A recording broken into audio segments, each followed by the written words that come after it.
A lot of people enter crypto excited. They buy their first coin, they watch the price goes up, and suddenly the price drop fast. That moment changes everything. Because right now, it's no longer exciting, it's confusing. Here is the problem. Crypto prices don't stay still. They move constantly, and sometimes you don't want your money moving with them. So the question becomes, is there a way to stay in crypto without being exposed to all this volatility? This is where stablecoins comes in. Stablecoins are cryptocurrencies designed to maintain a stable value, usually linked to a real-world money like US dollars. In simple terms, one stablecoin is equal to $1. Examples you see often: USDT, USDC, DAI. Why stablecoin matters? They act as a bridge between traditional money and cryptocurrency. How people actually see them.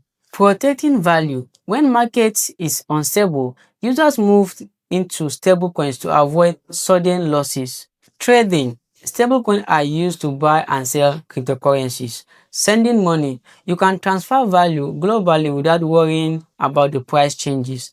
DeFi opportunities. Stablecoins are widely used in lending, staking, and earning rewards. Now, here is what many people miss. Stablecoin does not mean risk-free. Understanding these risks.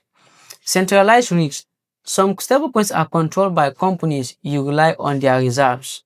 The paging risks. In rare cases, a stablecoin can lose its one-to-one value. Transparency risks. Not all stablecoins clearly show how they are backed. Pause and think about this.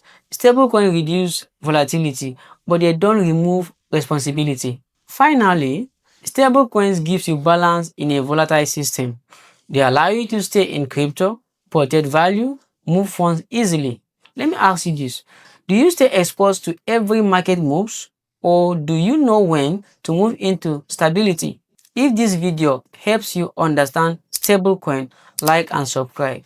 This content is for educational purposes only and does not include financial, investment, or legal advice. Crypto investment carries significant risks. Always do your own research and consult a qualified advisor before making decisions. Thank you for watching. See you in the next video.